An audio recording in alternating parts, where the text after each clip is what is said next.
हम एक ऐसा सफर शुरू करने वाले हैं, एक ऐसा सफर जो सिर्फ तारीख नहीं बल्कि 4 जमानों को चीरता हुआ 4 मुख्तलिफ दुनिया में दाखिल होगा। आज के वाक़ये में हम 4 बड़े सफर करेंगे।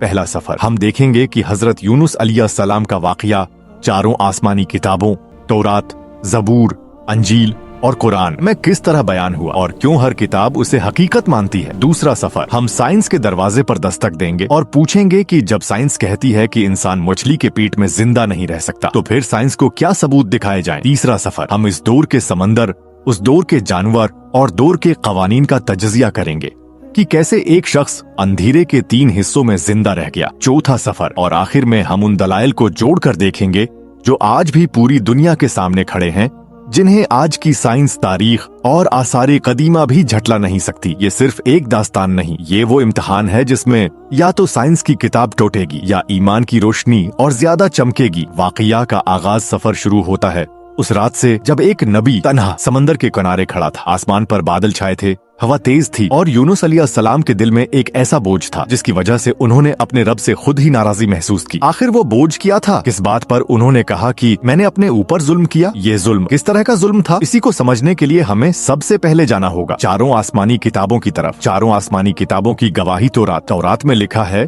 यूनुस 3 दिन और 3 रातें मछली के पेट में रहा और खुदा ने मछली को हुक्म दिया कि वो यूनुस को खुश्की पर उगल दे। यहूदी उलमा के नजदीक ये वाक़या तारीखी हकीकत है। ज़बूर में जिक्र है गहरे पानियों से नजात, समंदर की कोख से पुकारना।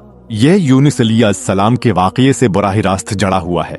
अंजील, हजरत ईसा अलैहिस्सलाम ने फरमाया, जैसे यूनुस 3 दिन और 3 रात मछली के पेट में रहा, वैसे ही इब्नी आदम जमीन के पेट में रहेगा। यानी ये एक मौजिज़ा और निशान था। कुरान कहता है, फनादी फी ज़ुलुमती अन ला इलाहा इल्ला अंता सुब्हानका इन्नी कुन्तु मिनज़ ज़ालिमीन। अगर वो ये दुआ ना मांगते तो क़यामत तक मछली के अंदर रहते। हादी यूनुस अलैहिस्सलाम जहाज से फेंके गए। तूफान था, अंधेरा था, समंदर बिफरा हुआ था। इसी अंधेरे में एक बहुत बड़ी मछली ने उन्हें निगल लिया। लेकिन ये निगलना मौत नहीं था, ये अल्लाह की तरफ से एक तरबियत, एक इम्तिहान और एक मौजिज़ा था। जैसे ही मछली ने उन्हें अंदर लिया, उनके सामने 3 अंधेरे जमा हो गए। रात का अंधेरा, समंदर का अंधेरा, मछली के पेट का अंधेरा। इंसान का ज़हन ऐसा मंजर देखकर टूट जाता है, दिल की धड़कन रखने लगती है, सांसें बेतरतीब हो जाती हैं। लेकिन ऐसे में हजरत यूनुस अलैहिस्सलाम के दिल से सिर्फ एक आवाज निकली, ला इलाहा इल्ला अंता सुब्हानका इन्नी कुन्तु मिनज़ ज़ालिमीन। ये दुआ उनकी जिंदगी का मरकज बन गई। ये अल्फाज उनके जिस्म में सुकून, उम्मीद और जिंदा रहने की ताकत बनकर दौड़ गए। दुनिया की साइंस कहती है इंसान मछली के पेट में जिंदा नहीं रह सकता। पेट में तेजाब होता है, ऑक्सीजन नहीं होती और हाजमा इंसान को चंद घंटों में खत्म कर देता है। लेकिन अल्लाह ने अपने उसूलों के मुताबिक काम किया। स्पर्म वहील का पेट 4 हिस्सों में होता है। पहला हिस्सा स्टोरेज है, जहाँ शुकार जिंदा रह सकता है।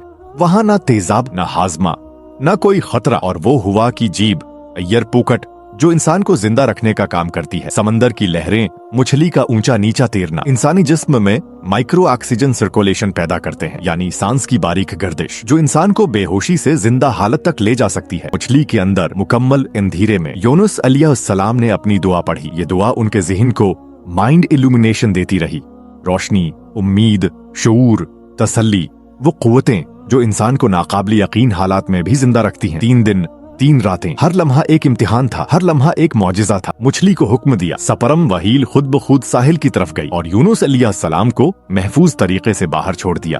अब वो साहिल पर थे, कमजोर, थके हुए, लेकिन जिंदा और अल्लाह की ताकत के सामने आजिज। कुरान फरमाता है, हमने उन पर कद्दू की बील लगा दी। कद्दू के पत्ते ठंडक देते हैं, जिल्द को सुकून देते हैं और मक्खियों को दूर रखते हैं। ये भी खालिस रहमत थी। नतीजा, और यूं एक पैगंबर मौत की गहराइयों, अंधेरों और समंदर से जिंदा वापस आए। ये मौजिज़ा है, लेकिन ऐसा मौजिज़ा जो अल्लाह ने अपनी कुदरत और अपने ही बनाए हुए उसूलों के अंदर दिखाया। यानी यही अल्लाह की शान है।